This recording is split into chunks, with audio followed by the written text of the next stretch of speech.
Hello friends welcome to my channel. आज के आमी रान्ना करब बेगुन भाजा।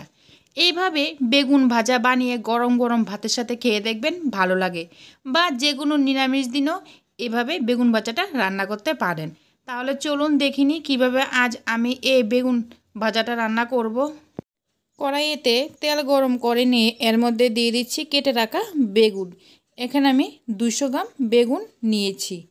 দিয়ে দিচ্ছি লবণ, দিয়ে দিচ্ছি হলুদ। বেগুনগুলিকে লবণ হলুদের সঙ্গে নেড়ে চেড়ে মিশিয়ে নিয়ে গ্যাসের আঁচ কম রেখে ভেজে নিচ্ছি। 4 থেকে 5 মিনিট বেগুনগুলিকে ভেজে নেওয়ার পর বেগুনগুলি ভাজা হয়ে গেছে। বেগুনগুলিকে নামিয়ে নিচ্ছি।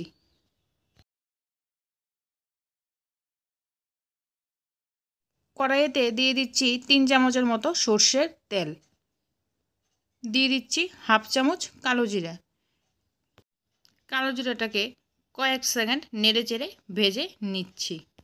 দিয়ে দিচ্ছি শস্য, পুস্ত, কাজু বাদাম পেস্ট। এখানে আমি 1 চামচ শস্য, 1 চামচ পুস্ত, 8 থেকে 10টা কাজু বাদাম একই সঙ্গে পেস্ট করে নিয়েছি। দিয়ে দিচ্ছি লবণ, দিয়ে দিচ্ছি হলুদ, দিয়ে দিচ্ছি শুকনো লঙ্কা গুঁড়া। সবগুলোকে একই সঙ্গে নেড়ে চেড়ে মিশিয়ে নিয়ে এগুলিকে ভেজে নিচ্ছি। 4 থেকে 5 মিনিট এগুলিকে ভেজে নেওয়ার পর দিয়ে দিচ্ছি আগে থেকে ভেজে রাখা বেগুন। দিয়ে দিচ্ছি 4টে কাঁচা লঙ্কা মাঝখান দিয়ে কেটে রাখা। দিয়ে দিচ্ছি 1 চামচ চিনি।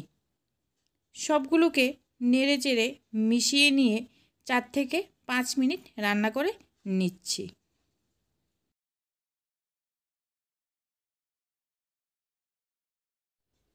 4 থেকে 5 মিনিট রান্না করে নেওয়ার পর আমার এই বেগুন ভাজা রান্না সম্পূর্ণ রেডি। আমার রান্না যদি আপনাদের ভালো লেগে থাকে তাহলে লাইক, শেয়ার, সাবস্ক্রাইব করবেন।